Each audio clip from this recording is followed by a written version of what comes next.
বন্দনার গান করলেন, তার প্রার্থনা গান করলেন, আমার খাজা বাবাকে শান করলেন।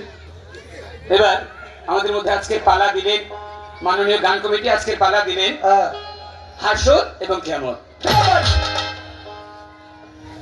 বাংলাদেশের মধ্যে যে কয়টা পালায় আমরা গান করি এর মধ্যে সচরাচর শরীয়ত মারিফত, হাসর কিয়ামত, গুরু শিষ্য, নারী পুরুষ, কাম প্রেম, নূর কার, জিত পরম, গুরু শিষ্য, গুরু ভক্ত, বেশ কিছু পালার মধ্যে আমরা গান করি। তো যতগুলো পালাই আমরা করি, আজকে যে পালা, এই পালার আরেকটা বিষয় আছে। এই পালাটা হচ্ছে সবচেয়ে পৃথিবীতে সবচেয়ে বড় যে পালা, সেটা হচ্ছে একটা হচ্ছে পৃথিবীতে আসার পালা, আরেকটা হচ্ছে পৃথিবীতে যাওয়ার পালা। পৃথিবীতে একদিন জন্ম নিয়েছি, আসার পর্বটা শেষ। এই দুনিয়ায় আছি, কার কখন ডাক পড়ে যায় কেউ বলতে পারি না। প্রকৃতির ডাকে সবার সাড়া দিতে হবে, একদিন এই পৃথিবী থেকে অবশ্যই চলে যেতে হবে। চলে সবাই যাবই, তো চলে যাওয়ার আগে যে জীবনটা অতিবাহিত করব, এই জীবনটা এমন জীবন অতিবাহিত করব। আজকে যেখানে আসছি খাজা বাবার দরবারে গান, খাজা বাবার নামের উপর গান, এই দরবারে এসে মানুষ বলেন, গানের কথায় আছে, আদবেতে এসকো জাগে মহাব্বতের বাজারে, বেয়াদবি কেউ করো না কোনো ওলি আল্লাহর দরবারে। কারণ হাসতে হাসতে পাপ করলে হাজার কাঁদলেও সে পাপ মাফ হয় না। কবি গানে বলেছেন, যেদিন তুমি এসেছিলে ভবে, কেঁদেছিলে তুমি, হেসেছিল সবে, এমন জীবন মানুষ করিও গঠন, মরণে হাসিবে তুমি, কাঁদিবে ভুবন। মরণের বেলায় আপনার যেন কান্না না থাকে, মুখে হাসি নিয়ে মরবেন, কিন্তু আপনার মরণে হাজার মানুষ যেন কাঁদে, এমন জীবন যেন আমরা গঠন করতে পারি। তো ছোট্ট করে আজকে আমাকে দিলেন, আমি অধম আনন্দন গান করবো কিয়ামত। কিয়ামতের ভূমিকা থেকে আমার দাদা ভাই গান করবেন হাসরের ভূমিকা থেকে। এই পৃথিবী একদিন ধ্বংস হবে, এই ধ্বংস লীলা নিয়ে গান থাকবে আমার। এই পৃথিবী ধ্বংসের পরে আবার আল্লাহ একদিন পুনরুত্থান আমাদের করবেন। এই দুনিয়া যা করলাম সেটা হিসাব একদিন আমাদের দিতে হবে। ওই হিসাবের মাঠ নিয়ে, হিসাবের যে বিষয়, এই বিষয়টা পুনরুত্থান নিয়ে গান করবেন আমাদের কাজল সাহেব। তো ছোট্ট করে এই জীবন অতিবাহিত করতেছি, এই জীবন কিভাবে যাচ্ছে, একদিন মরতে হবে, এই মরণের কথা যেন স্মরণ হয়, সেই দিকে লক্ষ্য করে ছোট করে আমার পালা থেকে একটা গান, তারপরে চেষ্টা করবো দাদা ভাইয়ের কাছে দু একটা কথা জানার।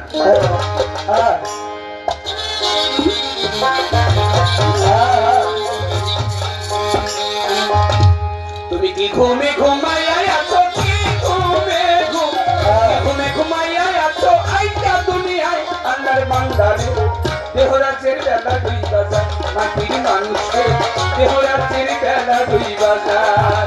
তুমি কি ঘুমে ঘুমাইয়া আছো, কি ঘুমে ঘুমাইয়া আছো, আইটা দুনিয়ায় আল্লাহর বান্দারে, দেহরাজের বেলা 2 বাজার, মাটির মানুষে দেহরাজের বেলা 2 বাজার।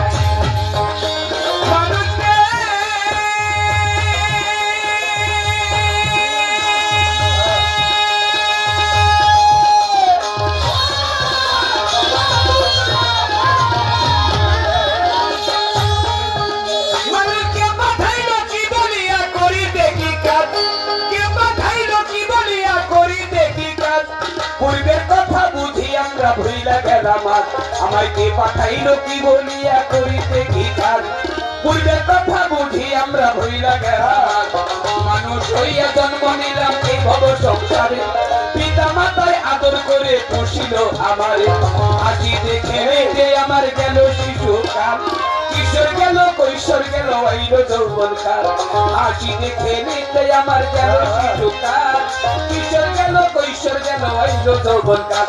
এবার কাম বাতাসে মারলো ওকে, কাম বাতাসে মারলো ওকে, দৌড় গেল গায়ে আল্লাহর বান্দারে।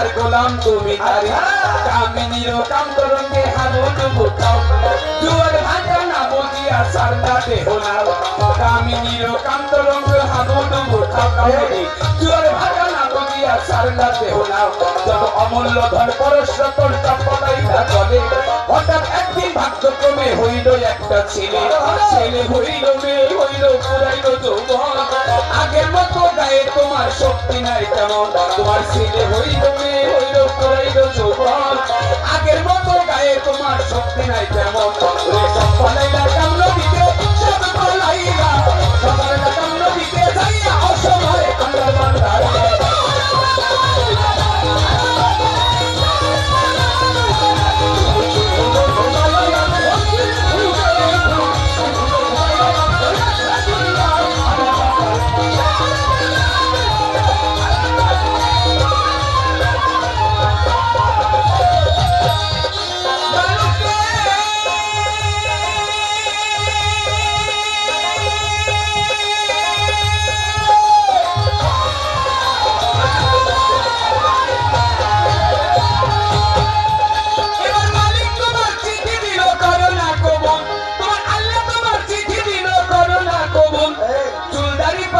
যেমন হইল কদম ফুল তোমার মালিক তোমার চিঠি দিল করোনা কবুল চুলদারি পাকিয়া যেমন হইলে কদম ফুল চোখে দেয়ার দেখতে পাও না দণ্ড গেল পড়ে কানে দিয়ে শুনতে পাও না ডাকলে কেউ তোমারে জিব্বা দিয়ার আগের মতো স্বাদ লাগে না খানা হাত পা গেছে অচল হইয়া চলিতে পারো না জিব্বা দিয়ার আগের মতো স্বাদ লাগে না খানা হাত পা গেছে অচল হইয়া চলিতে পারো না শিশু হইতে বৃদ্ধ হইয়া আনন্দে মাতিয়া তুমি শিশু হইতে বৃদ্ধ হইয়া আনন্দে মাতিয়া আল্লাহর কাম নবীর কাম ধর্মের কাম পিতার কাম মুর্শিদের কাম মায়ের কাম যোদ্ধার কাম দেহের কাম নেকের কাম আমার আল্লাহর কাম কি করেছো দেখো না ভাবিয়া শিশু হইতে বৃদ্ধ হইয়া আনন্দে মাতিয়া আল্লাহর কাম কি করেছো দেখো না ভাবিয়া করো পারে আল্লাহ বিনে গতি নাই রে আর কি করেছো করো পারে পাখে ও জোগাড় কয়দিন পরে তোমাকে নিয়ে দিয়ে আসবে আজাইলে তার পাখিটা নিয়ে যাবে মাঠে দেহ পেলে সঙ্গে সঙ্গে করে যাবে কান্নাকাটি গোল মুসলমানের আল্লাহরা হিন্দু হরি বল সঙ্গে সঙ্গে করে যাবে কান্নাকাটি গোল মুসলমানের আল্লাহরা হিন্দু হরি বল সেদিন ডাকলে কি আর আকাশ দেওয়াল ডাকলে কি আর সেদিন ভাই আকাশ ডাকলে কাদর কি আর আকাশ ডাকলে দেওয়া আকাশ ডাকলে কাদর কি আর পিছন করে যায় আল্লাহর বান্দা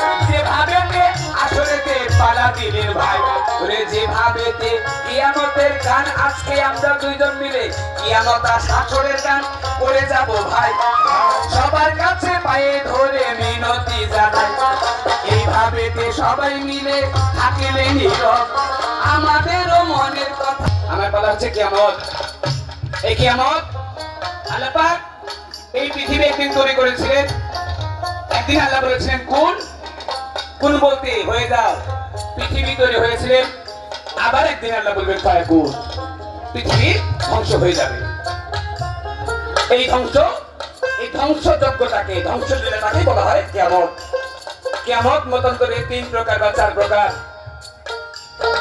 আলামতে সুগরা আলামতে কুবরা নিম কিয়ামত আলামতে সুগরা শব্দ বাংলা তো খণ্ড একটা সময় খণ্ড খণ্ড ভাবে পৃথিবীতে কিয়ামত হয়েছিল নূহ নবীর আমলে কিয়ামত হয়েছিল লূত নবীর আমলে কিয়ামত হয়েছিলেন সালেহ নবীর আমলে কিয়ামত হয়েছিলেন উযৈর পয়গম্বরের আমলে কিয়ামত হয়েছিলেন ওইটা হচ্ছে আলামতে সুগরা আলামতে কুবরা শব্দ বাংলা থেকে বড় একদিন পৃথিবী ধ্বংস হবে যেদিন আর কিছুই দুনিয়ায় থাকবে না এই দুনিয়ার যে পবিত্র জিনিস যেমন কোরআনের আয়াত আল্লাহ কাবা ঘর আমার রাসূলের রওজা এরকম পবিত্র জিনিসগুলো আল্লাহ উঠিয়ে নেবে মানুষের মধ্যে আর ঈমান থাকবে না নারীদের মধ্যে লজ্জা থাকবে না ভালো মন্দের হিসাব থাকবে না খারাপ মানুষ নেতৃত্ব করবে ভালো মানুষ জায়গা পাবে না এই জিনিসগুলো হওয়ার পরে একদিন আল্লাহ পৃথিবীটাকে ধ্বংস করে দিবে।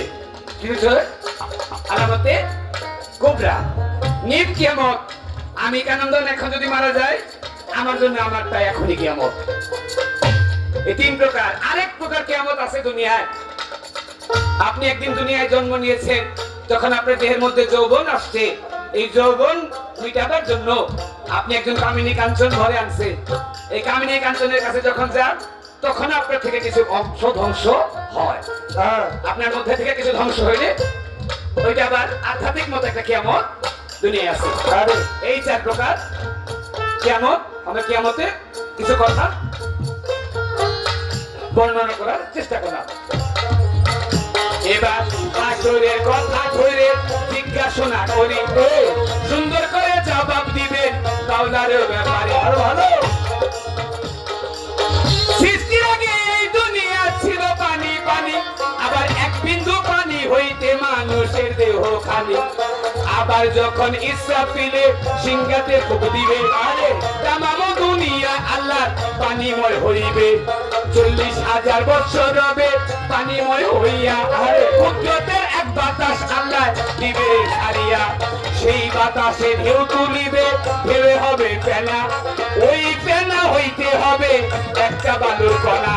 পৃথিবীর মাঝামাঝি আছে কাবা ঘর, ওই প্রথম বালু তৈরি হবে কাবা বরাবর। এক বালু হইতে তখন 70 বালু হবে, 70 হইতে 70,000 বাড়িতে থাকিবে।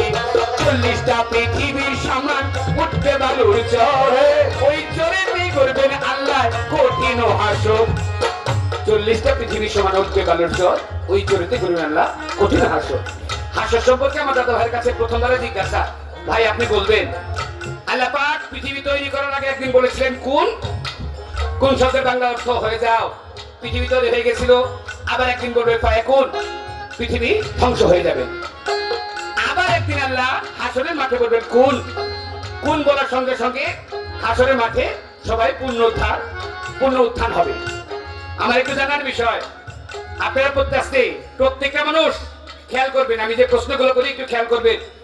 একটা মানুষ যখন পৃথিবীতে মারা যায়, একটা মানুষ মারা গেলে তাকে কবরস্থ করে, তার আত্মীয় স্বজন যখন 40 কদম দূরে যায়, দুইজন ফেরেশতা কবরের মধ্যে নামেন, একজন মুনকির একজন নকির। দুজন ফেরেশতা 3টা প্রশ্ন করবে প্রত্যেকটা মানুষকে। প্রথম প্রশ্ন, মান রাব্বুকা, তোমার রব কে? যদি এই পৃথিবীতে বিশ্বাস করি আল্লাহ আমাকে দুনিয়ায় পাঠাইছে, আবার আল্লাহ ইচ্ছা করে আমাকে দুনিয়া থেকে নিয়ে যেতে পারে, ওই দিন জবাব দিতে পারবো রাব্বি আল্লাহ।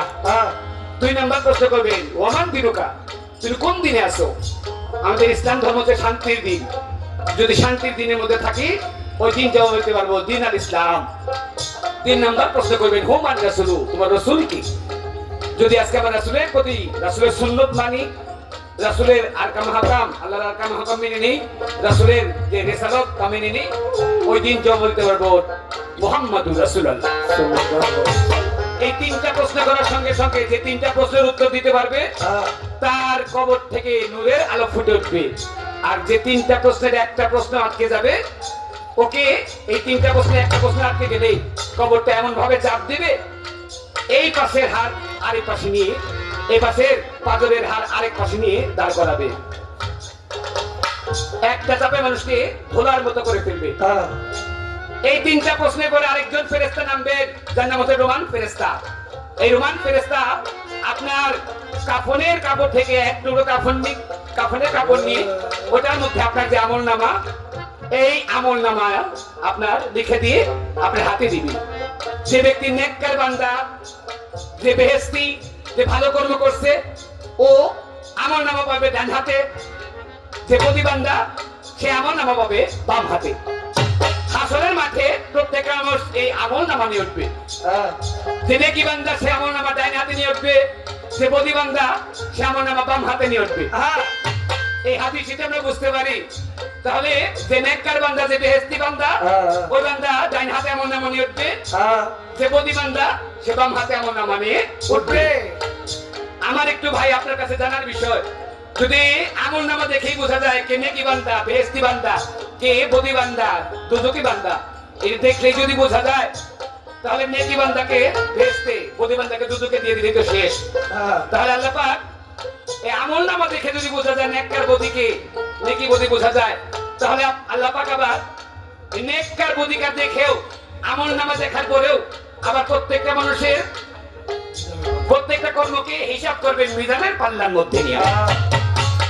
আমার দাদা ভাইয়ের কাছে এই জায়গার মধ্যে প্রশ্ন, আপনি একটু বলবেন, যদি আমল নামা দেখে বোঝা যায় কার নেক বেশি কার বোধ বেশি, তাহলে মিজানের পাল্লার মধ্যে উঠানোর দরকারটা কি? আচ্ছা, মিজানের পাল্লার মধ্যে উঠাইলেন, মিজানের পাল্লার মধ্যে ওঠে যার নেক বেশি তাহলে বেহেশতে দেন, যার বদি বেশি তার দুদকে দেন। তাহলে আবার আরেক জায়গার মধ্যে শুনলাম এই নেকি বদি হিসাব মিজানের পাল্লা হিসাব করার পরেও আরেকটা বিষয় রয়ে গেছে, জানা হচ্ছে পুল সেরাতে পুল। আল্লাহ পাক প্রত্যেকটা মানুষকে বলতো তোমরা পুল সেরাতে পুল পার হও। যারা নেকি বান্দা তাদের জন্য প্রশস্ত ব্রিজ, যারা বদি বান্দা তাদের জন্য চুলের চাইতে চিকুন, হীরার চাইতেও ধার। এই পুল সেরাত পুল পার হইতে গিয়ে মানুষ যারা পার হইতে পারবে তারা বেহেশতি, যারা পার হইতে পারবে না পা কেটে নিচে দুদকের মধ্যে পড়ে যাবে। আমার এই জায়গাটার মধ্যে প্রশ্ন, যদি আমল নামা দেখে বোঝা যায় কে নেকি কে বদি, তাহলে মিজানের পাল্লার দরকার কি? আর মিজানের পাল্লা দেখে যদি বোঝা যায় কে নেকি বদি, তাহলে আবার পুল সিরাতের পুলের দরকার কি? এই তো আমার একটি কথা রইল জিজ্ঞাসন, সুন্দর করে আসরেতে করিবেন পূরণ। একটা কথা ছোট করে আরেকটি প্রশ্ন থাকবে ভাইয়ের কাছে। একটা হাদিসের মধ্যে আছে আল্লাহ পাক প্রত্যেকটা মানুষের জন্য রাখলেন 50টা করে প্রশ্ন। আপনার জীবনে আপনি কি করছেন এই কথাগুলোকে ভিত্তি করে 50টা করে প্রশ্ন রাখছে। আল্লাহ পাক 50টা প্রশ্ন করবে, 50টার আগে 5টা প্রশ্ন করবে।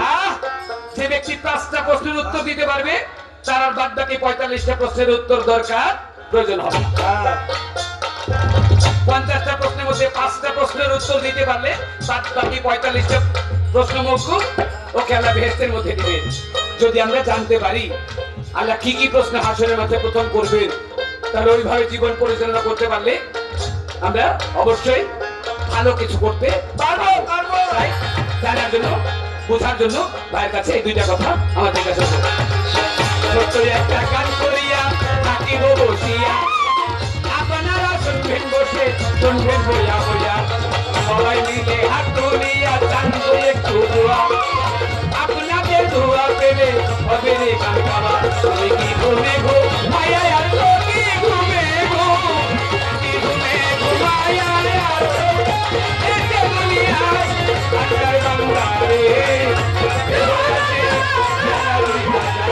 আল্লাহর বান্দা রে।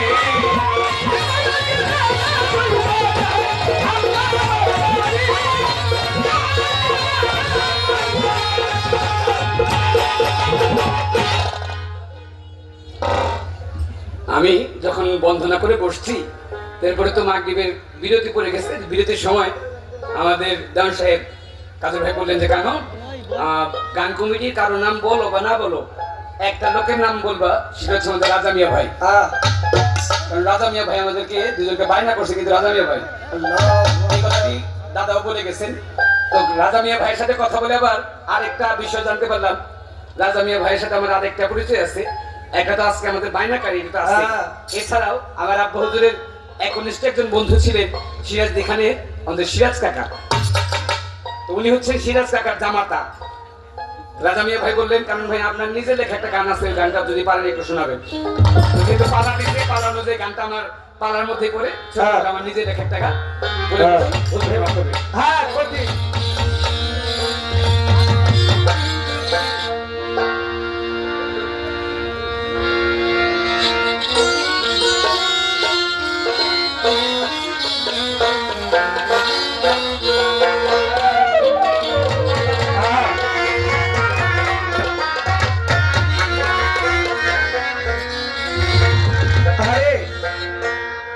মনরে মনরে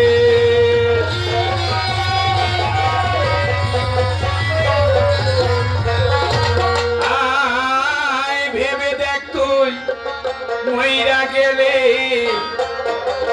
মানুষ টাকা পয়সায় করবি কি? আরে মরে গেলে মানুষ দালান কোথায় করবে কি? গানটি লিখেছিলাম পৃথিবীর কিছু বাস্তবতা নিয়ে। খেয়াল করে দেখবেন, আপনি 10 তলা দালান আছে, 20 তলা দালান আছে, আপনি দালানের মালিক। আপনি মারা গেলে যেই মাটির কবরের মধ্যে দিবে, আপনার বাড়ির মধ্যে যে কর্মচারী, বাড়ির যে দারোয়ান, সে মারা গেলে ওই একই মাটির কবরের মধ্যে দিবে। আপনি 20 তলা দালানের মালিক বলে আপনাকে 10, 12, 15 হাতের জায়গার কবরে দিবে না। ওই দারোয়ান যে 3.5 হাত কবরের মধ্যে যাবে, আপনাকে ওই 3.5 হাত কবরের মধ্যেই দিবে। তাহলে মানুষ কিসের এত অহংকার, কিসের বড়াই? ভেবে দেখ, তুই মহিলা গেলে তোর দালান কোথায় করবি কি?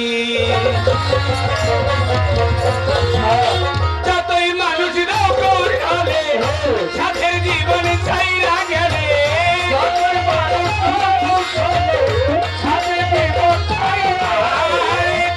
মানুষ গেলে সাথে জীবন ছাইরা গেলে, জীবন জ্বালা চড়াই রে শুধু শ্রী পুত্র মায়া জালে একদিন ভাবলি না কে পাবলে কি? ভেবে দেখ, তুই মহিলা গেলে বন্ধনতি করবি কি? ভেবে দেখ, মানুষ মহিলা গেলে দালান কোথায় করবি কি?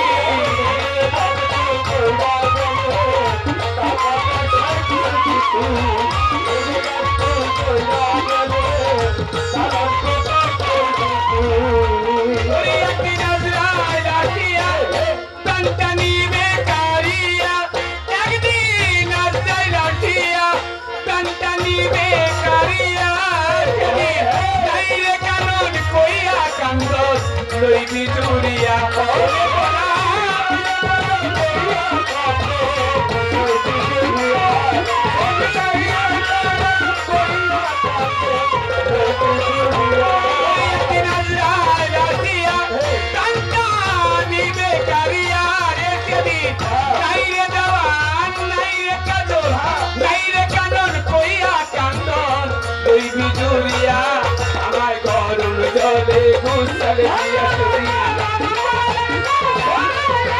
গরম জলে ঘুষাল দিয়া মার্কিনের কাপড় করাইয়া চার বিহারার কান্দে লইয়া শেষ নায়ুরি জাতি লইয়া আমার চার বিহারার কান্দে লইয়া শেষ নায়ুরি জাতি লইয়া আমার দাবি ছেড়ে বিদায় দিয়া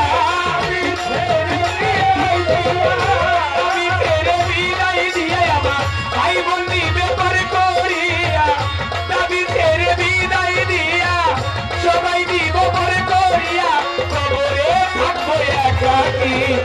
ভেবে দেখ, তুই মহিলা গেলে দ্বন্দ্বতে করবি কি? ভেবে দেখ, তুই মহিলা গেলে টাকা পয়সায় করবি কি?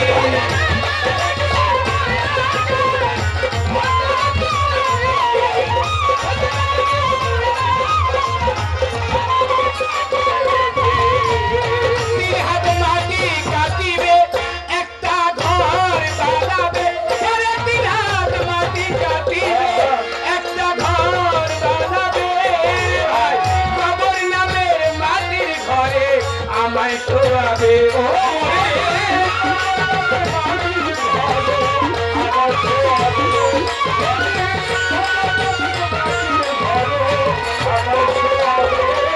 মাটি কাটিবে একটা ঘর বানাবে, কবর যাবে মাটির ঘরে আমায় শোয়াবে। এই দুনিয়ায় ব্যস্ত চলে, এই দুনিয়ায় ব্যস্ত তবে আমায় একা রেখে যাবে, আমার কথা ভুলে যাবে, বাড়ি গিয়ে হিসাব নেবে কম দেখতে কত হবে, বাড়ি গিয়ে হিসাব নেবে আখের হিসাব আমায় ধরবে, কি করেছো কোথায় কবে আমার নামায় জবাব দিবে, যার যার পাবে তারে খাবে আমার নামায় জবাব দিবে, যার যার পাবে তারে খাবে মরবে আফসোস করলে আর কি হবে, আফসোস করলে আর কি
কথা তখন ভুলে আল্লাহ নবীর কথা বলে আল্লাহ নবীর কথা সকাইয়া ভগ্নি ভাতা সমাজে সাজিলাম নেতা ভুলে গেলাম আল্লাহর কথা ভুলে বেড়াই কথা কথা চলাতে রইল যোগ্যতা ভুলে বেড়াই কথা কথা চলাতে রইল যোগ্যতা মাসুল দেবী কর্ম কথা হৃদয়ে তোর পাবি ব্যথা মাসুল দেবী কর্ম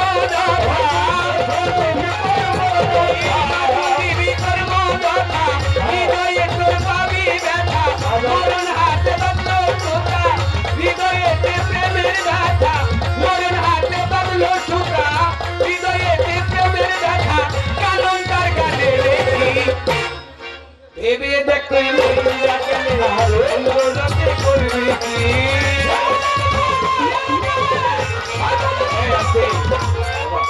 একটা কথা বলতে আমি বিরক্ত হন আপনারা গানে প্রত্যেকটা কথা লিখেছি একটা লোক একটা কোন শিল্পী বা কোন লোক যদি গান লেখে তাকে একটা মোটিভ একটা বিষয় থাকে গানটি লিখেছিলাম বাস্তব কিছু বিষয় নিয়ে পাইলে কামের ভারতা ভুলে মায়ের মমতা কামিনী কাঞ্চনে বারে বিবেকহীনতা খেয়াল করে দেখবেন পৃথিবীতে সবচেয়ে গভীর সম্পর্ক হচ্ছে মায়ের সাথে সন্তানের যে সম্পর্ক 10 মাস 10 দিন মায়ের গর্ভে রাখেন যখন মায়ের প্রসব বেদনা ওঠে পৃথিবীতে মরার চেয়ে কষ্টকর বেদনা হচ্ছে প্রসব বেদনা সেই প্রসব বেদনা কষ্ট করে একটা মা সন্তানকে জন্ম দেয় মায়ের চেয়ে সন্তানেরা গভীর সম্পর্ক কারোর সাথে হইতে পারে না আর সেই সন্তান পৃথিবীতে এসে যখন তার শরীরে যৌবন আসে যৌবন মিটাবার জন্য ঘরে কামিনী কাঞ্চন একটা বিবি আনে এমন অনেক সন্তান আছে যারা বিবির মন রাখতে গিয়া মায়ের সাথে খারাপ ব্যবহার করে আছে বাবা এমন অনেক সন্তান আছে বিবির মন রাখতে গিয়া মাতা পিতাকে গালাগালি করে এমন কুলাঙ্গার সন্তানও আছে যে মায়ের মন রাখতে গিয়া বিবির মন রাখতে গিয়া মা বাবার গায়ে হাত তুলে ফেলে একটা হাদিস আছে আমার রাসূল করিম সাল্লাল্লাহু আলাইহি ওয়াসাল্লামের সাথে এক সাহাবা সর্বক্ষণ কাজকর্ম করতেন সর্বক্ষণ নামাজ রোজা করতেন নাম ছিল তার আলকামা এই আলকামার আস্তে আস্তে যখন মরণের সময় ঘনে আসছে হঠাৎ করে আলকামা মরণের আগে তার জিহ্বাটা উল্টে গেছে মুখে কিছু বলতে পারে না সাহাবা কয়েকজন সাহাবা দৌড়ে গেছে নবীর কাছে নবী ওই যে আপনার সাথে সবসময় নামাজ রোজা করতো সবসময় নামাজে আপনার পাশে থাকতো নাম আলকামা আপনার সাহাবা ও তো মরণের অবস্থা আপনি চলেন আমার নবী বলে দৌড় দিয়ে যাও আমার আগে গিয়া আলকামাকে বলো কালিমা তাইয়াব কালিমা লা ইলাহা ইল্লাল্লাহ মুহাম্মাদুর রাসূলুল্লাহ এই কলেমা মুখে নিতে বলো সাহাবারা দৌড়ে গেছে গিয়ে আবার কতক্ষণ দৌড়ে আসছে নবী আলকামার আপনি কলমা নিতে বলছেন আস্তে আলকামার আপনি কলমা মুখে নিতে বলছেন আলকামা কলমা মুখে নিবে কিভাবে ওর জিহ্বাটা উল্টে গেছে ও মুখে কিছু বলতে পারে না কথা শুনে আমার রাসূল নিজেই দৌড়িয়ে গেছেন গিয়ে আলকামার সামনে গিয়ে বল আলকামা তুমি কলমা মুখে নাও কলমা করো আলকামা হা করে দেখায় তার জিহ্বাটা উল্টে গেছে তাহলে সে মুখে কিছু বলতে পারে না এই দৃশ্য দেখে আমার রাসূল নিজে সিজদার মধ্যে পড়ে গেছেন বারিলাহি ইয়া আল্লাহ আলকামার মরণের অবস্থা এই আলকামার সারাটা জীবন আমার সাথে থেকে নামাজ রোজা করেছে আজকে মরণের অবস্থায় কলমা মুখে নিতে পারবে না আলকামা এইভাবে কলমা মুখে না নিয়ে মারা যাবে আর আমার আল্লাহ পাক গাইবে বললেন হে রাসূল হে আমার হাবিব ওই যে দেখেন আলকামার ঘর আলকামার ঘরের পাশে একটা ঘর ওই ঘরের মধ্যে একটা মানুষ ওই মানুষটা আলকামাকে যতক্ষণ মাফ না করবে আমি আল্লাহ তাকে মাফ করতে পারবো না আরে শুনে আমার রাসূল সেজদা উঠালেন উঠে হাঁটতে হাঁটতে আলকামার ঘরের পাশে ঘুরে একটা ঘর ছোট একটা ভাঙা চুরে ঘর ওই ঘরের দরজার মধ্যে গেছে ঘরের দরজার মধ্যে গিয়ে দেখে ঘরের ভিতরে একটা বৃদ্ধা মহিলা একটা নামাজ নামাজ বিছিয়ে নামাজের মধ্যে বসে বসে তিনি তাসবিহ জপনা করেন আমার রাসূল গিয়ে বলে মাগো আলকামা আপনি কি হয় কথাটা বলতে দুটো চোখের পানি ছেড়ে দিছে মহিলা তো বাবা আলকামা কি হয় আলকামা আমার নিজের পেটের সন্তান আমার রাসূল বলে মা আলকামার তো মরণের অবস্থা, আপনাকে মাফ করে দেন। আর কথাটা বলতেই মহিলা চিৎকার করছে, আল্লাহ নবী, হে আল্লাহ নবী, আপনি আমার হাজার কথা বলেন, আপনার হাজার কথা আমি রাখুন, কিন্তু আলকামার মাফ করতে কইছেন, আলকামার আমি মাফ করতে পারবো না। আমার রাসূল বলে মা আলকামা আপনার নিজের গর্ভের সন্তান, আপনার নিজের গর্ভের সন্তানকে আমি মাফ করবেন না? এই ভাই, আপনার নিজের গর্ভের সন্তানকে আপনি মাফ করবেন না? ওই মহিলা দুইটা চোখের পানি ছেড়ে দেখতে গো নবী গো, কি বলবো আপনাকে দুঃখের কথা। এই আলকামা যখন খুব ছোট, আমার শিশু অবস্থায় কোলে, তখন আমার বিধবা হয়েছি। আলকামা আলকামা কইরা সোনার যৌবন নষ্ট করছি, আরেক জায়গায় বিয়ে বসি নাই আলকামার কষ্ট হবে বলে। নিজে না খাই আলকামারে খাওয়াইছি, মানুষের বাড়িতে কাজকর্ম করে খাওয়ায় খাওয়া আলকামারে বড় করছি, এত কষ্ট করে আলকামারে বড় করছি। আর সেই আলকামা যখন বড় হয়েছে, আলকামা বিয়ে করছে, একদিন আলকামা কামের থেকে আইসা তার বিবির মুখে কি যেন শুনছে, তার বিবির কথা শুই না, সে আইসা দৌড়েয়া একটা লাঠি দিয়ে আমার পিঠের মধ্যে দিয়ে বাড়ি দিছে। নবী আমি তার অভিশাপ দেই না, অভিশাপ দিতেও চাই না, কিন্তু নবী যখন আমি নামাজ পড়তে যাই, নামাজের মধ্যে যখন রুকু দিতে যাই, নামাজের মধ্যে যখন সেজদা দিতে যাই, তখন যেই জায়গায় আলকামা বাড়ি মারছে ওই ব্যথাটার মধ্যে মরমর করে উঠে, তখন আর আমি সহ্য করতে পারি না, তখন সহ্য করতে না পাই না, তখন আলকামাকে অভিশাপ দেই। আমার নবী বুঝলেন আলকামা যে অপরাধ তার মার সাথে করছে, এই আলকামার মা যদি তাকে মাফ না করে, সে দুনিয়া থেকে দোজখে আখিরাতে দিতে হবে, সে দোজখী। আমার নবী একটু বোঝানোর জন্য মায়ের মতো নরম হয়, মায়ের মধ্যে গোলানোর জন্য আমার নবী ডাক দেয়, এই আলকামাকে আলকামার মা মাফ করবে না, আর আলকামা বেহেশতে যাইতে পারবে না, কলমা মুখে নিতে পারবে না। কাজ কর, আলকামারে দুনিয়া থেকে দোজখে দে, আখিরাত দিতে তো দোজখে যাবে, আগুনে পুড়বে, দুনিয়া থেকে তার পড়ে দে, এক কাজ তো লাকড়ি জ্বালা। নবী বলতে এই সাহাবারা গিয়ে লাকড়ি জ্বালাইছে। আমার নবী মাকে শুনে শুনে বলে আলকামারে চারজনে চার হাত মানবার তো ধরে যায় না, আগুনের মধ্যে ফেলে। যখন আলকামার মায়ের কথা শুনছে, মা তো মার বসে থাকতে পারে না, মা বসে থাকতে পারে না, আস্তে আস্তে লাঠির মধ্যে ভর্তি ভর্তি সামনে এসে দাঁড়াইছে। কয়েকজনে মিলে আলকামাকে ধইরা আগুনের কাছে নিয়ে আসছে, মাত্র আগুনের মধ্যে দিবে, আলকামা মুখেও কিছু বলতে পারে না, শুধু চোখ দুইটা দিয়ে তাকায় তাকায় আলকামার দিকে তাকাইছে। আগুনের মধ্যে যখনই দিবে, আলকামার মা ডাক দেয়, আল্লাহ নবী, ও আল্লাহ নবী, আপনি কারে দোজখে দিবে? আলকামা আমার গর্ভের সন্তান, আমার সামনে আপনি আমার সন্তানকে দোজখে দিবে, আগুনে দিবে, আমি সহ্য করতে পারবো না। আল্লাহ আল্লাহ গো, আমি আলকামারে মাফ করে দিলাম, আল্লাহ তুমিও মাফ করে দাও। আর এই কথা বলার সঙ্গে সঙ্গে আলকামার জিহ্বাটা ঠিক হয়ে গেছে। সুবহানাল্লাহ, সুবহানাল্লাহ। আলকামা কলেমা মুখে নিয়ে ডাকতে বলে, মা মা গো, পৃথিবীতে তোমার সাথে আমি যেই অপরাধ করেছি, এমন অপরাধ যেন কোনোদিন কোনো সন্তান কোনো মায়ের সাথে না করে।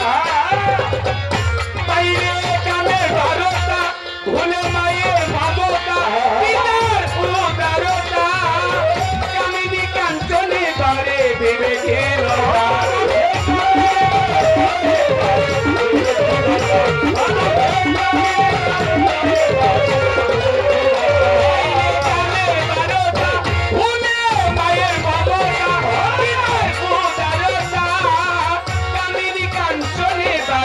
বিবেকহীনতা, বলে আল্লাহ নবীর কথা, আল্লাহ নবীর কথা, ঠকাইয়া ভগ্নি ভাতা, সমাজে সাজিলাম নেতা, ভুলে গেলাম আল্লাহর কথা, রোজা বেড়াই যথা তথা, জ্বলাতে রইল কথা, মাসুর বিবি